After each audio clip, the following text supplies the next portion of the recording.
All right, guys, welcome back. Today we're going to do Transformers issue number 10 by Daniel Warren Johnson, George Corona, and Mike Spicer.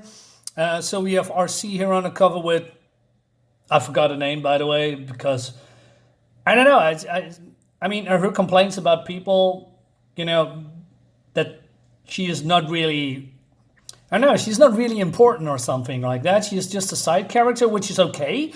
But it seems that the writers do not know what to do with her, right? So they give her some spot, right? But I don't know. It's just even with Spike. Spike is barely in it. Now I must admit, I'm liking the less humans is better. Give me more Transformers, and it's exactly what this comic is giving me.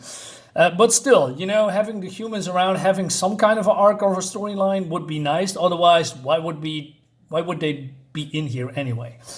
Anyway, and she's not in the book, by the way.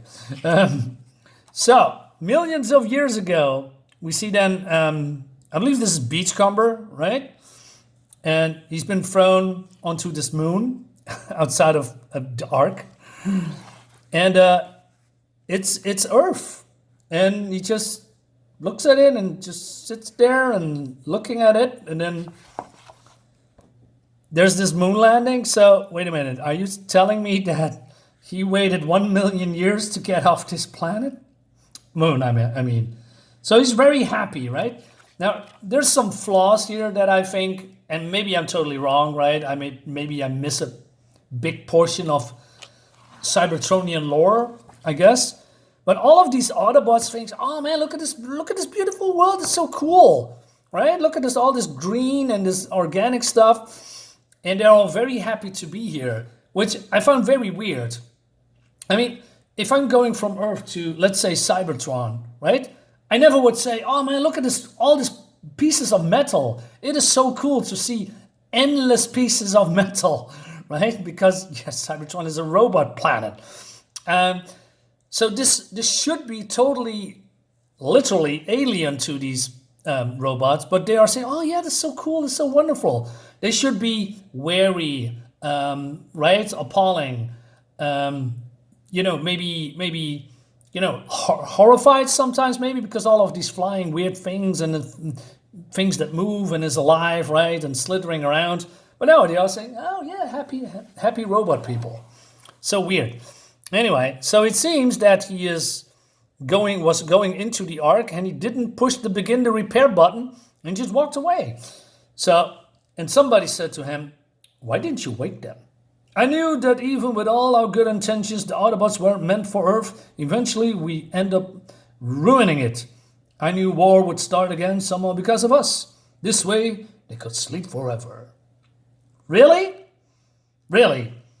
You let your fellow Cybertronians be deactivated because you have conscious problems or something. There could be peace forever. So Spike says, you've been alone since then, Beachcomber? No, not alone. He's talking about these animals. Dude, why did you save me? You're from this world too. You deserve saving as much as any one of these beautiful creatures. See what I'm saying? So Astro Bodies, he wants to get loose, right? And of course, he's been blown off because he says, hey, you should release me or I will kill you. And also admitted that he would do it slowly. So he's not going to be released. And so Spike says he was going to take me to another Decepticon. And I shall still. Shockwave will have much interest in your fleshly parts. So Beachcomber says, Shockwave? You heard of him? Every Autobot has. Cold, calculating, a deadly strategist. He likes taking his time when he pulls Autobots apart. So yeah, that's how I remember Shockwave, cold, unfeeling, a pure robot, if you will, But then there's something weird in here that I have to address probably after this page. Anyway, so Spike says that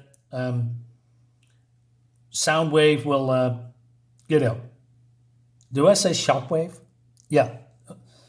He and Soundwave will take this planet for all it's worth, draining all the resources, right? And so I believe then Is this beach? No, what did I say? Beachcomber, yeah. Is he a pacifist or something? I don't get it. Because he says, I don't want no part of the war. I mean, then why are you here? You know, on Ark. I mean, why didn't you just stay at Cybertron if you are a pacifist and you don't want to battle Decepticons? Seems a little bit weird to me. But maybe I don't know the character very well. Could be. Speaking of characters that I probably don't know very well, or maybe I miscalculated. Anyway, so Soundwave wants to revive Ravage, but then Shockwave says, no. We are on the doorstep of a dawn of a new Cybertron, and you are here distracting yourself with such things. And he wants to throw it in this, I don't know, compactor, I guess. And but then he says, my goodness. Wait, my goodness? Is that how robots talk? My goodness? Anyway, he also says, let us recycle this old thing. You will be able to build better, stronger versions of your recordicons. That's a new term for me. Was there really a thing? Recordicons? Those cassette robots or something? Okay, so I learn something new every day. So, but then, again, he says, have you seen anything so majestic? Okay, wait, what? Since when does Soundwave display this kind of emotions? This planet has many organic wonders. There's something new to see every day, he says. Isn't it wonderful to know this beauty will aid such a wonderful cause? So again, right, I see him as a calculated, cold robot with no feelings, just plain yes and no, left and right, you know, that kind of robot. So I find it weird that he's displaying human emotions. But then, that's the other thing, he activates this feeder, and he's sucking in all these poor animals, and he's very happy. So I like that, but you know, him displaying this human emotions doesn't feel like Shockwave, in my opinion. But he is a sadistic piece of metal.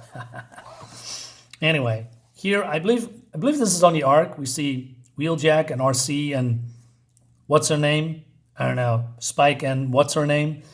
Anyway, so Optimus is back with Alita 1. So Wheeljack says, who is he? Is he one of ours? And RC says, it can't be. Ultra Magnus. And he says, I don't want you to look at me. I'm ugly. Well, not that, but still. I thought you were dead.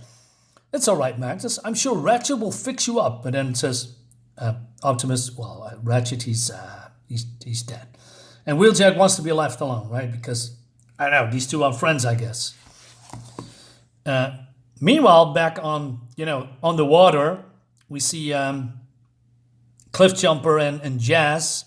They are gonna be experimented on by this Decepticon, right? And so Soundwave says, "Come on, Thundercracker. What is he going to do with them? What do you think? What do you think? You're a Decepticon." Okay, they're being tortured, right? But then another thing that occurs to me. So these coming from Cybertron, they went through the portal. I don't know who this is. Probably longtime readers know who these guys are. But this guy has been destroyed. He's dead. And he says, I will return to your full self soon, bro. So, but then Shockwave's taxes are brutal and simplistic, but he controls all of Cybertron. As much as we may dislike him, we need him. But because Thundercracker says they are prisoners of war, this is not honorable. And he is also mad, because what the Autobots did to his brother, right? So why is he hiding behind this rock if these two are fellow Cybertronians, fellow Decepticons, right? Because I'm pretty sure this is a Decepticon. Or am I crazy? Anyway, he says, we're forced to retreat before I could take his body back. Now he's an Autobot plaything. And he says, we must, out of the question. You are a soldier of the Decepticon army. Your life is mine. Do not forget it. Yes, he's now the leader of the Decepticons. I like that. And then we go back to Optimus, where Alita 1 is a little bit angry about that she needed his help on Cybertron, and Optimus says, well, I need to make a decision, right? For the good of Cybertron. Well, but Alita 1 says that, there's no energon anymore on Cybertron and people are starving and the Decepticons took over. And so Optimus says, hey, will you help me? But then, it is time, says Shockwave. And he's activating this machine, right? And there's some energy being activated, released, or it's going to be released, and this beam is shooting from the bottom of the sea to the top. And he says, our planet writes with first. And he's blasting some kind of a beam upwards. And it's a teleportation portal it's been made. And it's just... And I didn't see this coming. Why not bring her home to the source? So they bringing in Cybertron to Earth. And I think, okay, that's cool. I like that a lot, right? So Spike and it says Beachcomber, Cybertron. Let the harvest begin. And that leads us to the next issue. Yeah, pretty good, I must say. This is a nice cliffhanger. I mean, like I said, I didn't see this coming. I wonder what this does to the gravity and, right? Because there's now a new planet in town, probably interfering with, Earth's gravity and universal forces or planetary forces. I'm not sure. But it's cool. I like that. I like also, big fan of George Corona. I mean, I like Daria Warren Johnson, but I think George Corona brings that little extra pizzazz, or however you call it, to this book. I think the details are nice. I enjoy this very much, this whole series. So guys, let me know in the comments what you think about it, and I'll see you next time. Bye-bye.